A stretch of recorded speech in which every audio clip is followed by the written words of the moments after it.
While the thought of making renovations to a property when you're going to be reselling it or flipping it might be overwhelming, let me make this a little bit easier for you. There's 8 basic areas where you can make renovations on any budget that are going to add to the value of the home. So today's video, I'm going to talk about those renovations that maximize the value of a home without breaking the budget, and you can use this as a guideline for your next flip project or your first flip project so that you have a plan before you get started.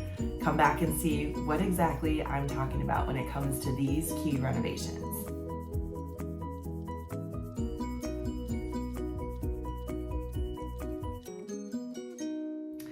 My name is Amber Miller, and I am a real estate agent, investor, designer, and renovator and educator. And for the past 15 years, I have been flipping houses. So I've had plenty of opportunities to put together the renovation plans and budgets for many projects. And when it comes down to those things that add the most value for properties, it's actually a few key areas. So rather than thinking about the entire plan when you're going to get started, break it down into these 8 specific areas, and you'll have a successful flip likely on your hands as well. So let's start with number 1. Pretty simple, really important, probably something you've heard of before. It's the curb appeal of a house. Now, curb appeal doesn't necessarily mean you have to replace everything that's on a house. Though if it is not functioning as it's intended to, that's a completely different story. And anything with a flip that is aged or deteriorating or not protecting the structure of the house is going to be something you're going to want to address. But when it comes to curb appeal, considering everything else is intact, small things like a front door, new address numbers, a new mailbox, a new exterior light, a fresh railing, those are all things that you can do to increase the curb appeal of the exterior of the home. And they're actually going to be some of the things that obviously people see first when they approach the property. So you want to create that excitement and enthusiasm from the exterior so that they can't wait to step in the house and see what else has been improved upon. Second area you're going to want to look at for renovations that add the most value to a property is floor plan changes. Now, one of the things we see oftentimes in older homes is just the lack of function when it comes to the layout of the house, especially considering how people live in homes today. Open floor plans are something that's highly desirable and on the top of most buyers' wish lists. So being able to create that is going to add a lot of value to a property. Also, laying out the use of the rooms. So maybe instead of having 3 small bedrooms on a main floor and 1 bathroom, maybe you change that to a 2-bedroom, 2-bathroom layout with one of those being an ensuite bath. That might be more functional for today's buyer, depending on the demographic and the area that you're purchasing in. That might add a lot of value and appeal to a buyer, which will likely then increase the likelihood of a sale quickly for you, potentially even multiple offers. Something else when you're thinking about floor plan changes is walk-in closets. Is there enough storage? Creating a good flow between those common areas like the living room, dining room, and kitchen. Maybe it's not always an open floor plan between the kitchen and the dining room, but maybe increasing the accessibility and viewing from a living room is also going to be something. Taking out things that don't make sense anymore. So a lot of the half walls, maybe a small office that isn't needed and isn't functional for today's buyer is something that would be repurposed as a mudroom for a buyer who would be looking in that area today. So think about those major floor plan changes that you can make. Finishing square footage in the basement, adding a couple more bedrooms and a bathroom and a family room. Those are the things that are going to add the most value to a property. All right, third thing you're going to want to consider is upgrading bathrooms. The likelihood that bathrooms have been upgraded, especially in older homes, is not super high. So that's a great opportunity. They are small spaces. You're already going to be likely doing some plumbing work in the house, especially if you're upgrading a kitchen or creating an open floor plan. So to have a plumber also incorporate that bath area into their scope of work for you and into your budget will be pretty cost efficient. Plus, they're very small spaces. So if you've got like a 3/4 bath and you're likely doing a shower, some tile, and a vanity, the cost for those materials is relatively low, but you can get a lot of impact by having it updated and utilizing that as a highlight of the home, that is something that a new buyer won't have to deal with, is a bathroom renovation. All right, next, number 4, renovations that maximize the value. You know I'm going to talk about kitchens. Kitchens are a big deal. One of my favorite things to do when I'm hosting an open house on a brand new flip that's hitting the market is to watch people step into the kitchen, put their hands on the island, and you can literally see them envision what they would be doing as far as hosting holidays, guests, celebrations, cooking likely dinners, having people sit at the island and do homework. So adding a kitchen island, if possible, should be part of a renovated floor plan. It's one of the most desirable traits in a home that buyers are looking for. Not all houses will allow for that, so if an island isn't in the mix, consider maybe a peninsula instead, something where you've got a little bit of extra storage and also some additional seating. And then also as part of a kitchen renovation, buyers are really looking for those walk-in pantries or extra storage if they can get them. If you can't incorporate a full walk-in pantry into your kitchen layout, maybe consider doing a couple of pantry cabinets. If you can do at least one, typically we incorporate one minimum, and that'll be on the side of a fridge, so we're not losing a lot of counter space to make the most efficient layout possible. But if we have the room, we'll actually sometimes add 2, just because we know how much that storage is valued by potential buyers, and we want to make sure that our renovations attract as many buyers as possible by offering all of the amenities that they are looking for.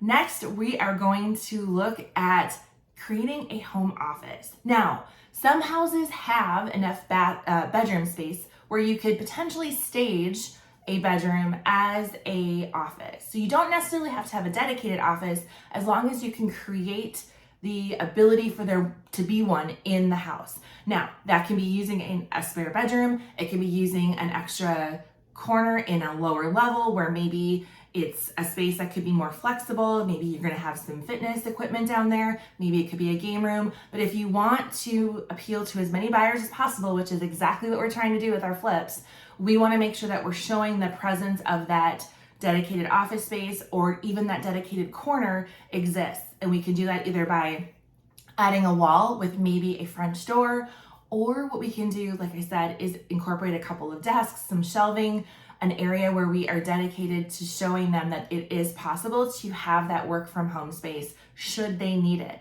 And for some people, it may not be that they actually need the doors and the quiet. They might just need a place to know that they could work and install a desk if possible. So with staging, we can use that opportunity to show them what is possible in that house. All right, number 6, highlight any outdoor space and potentially even expand it. So depending on where you live and what your market's like, people love outdoor spaces. Now, when you've got the opportunity, seasons cooperating will be a big deal with this, highlighting that your living space can expand beyond the home is a really attractive feature for people. So a lot of times there's already a concrete slab or a paver patio in the back. If you have that with your property that you're flipping, making sure that you're highlighting that space, making sure it's tidied up, making sure that it also gets staged, maybe an outdoor rug, a couple of chairs, a small table. It doesn't take much, but it's going to elevate that home in their minds over the ones that don't have it.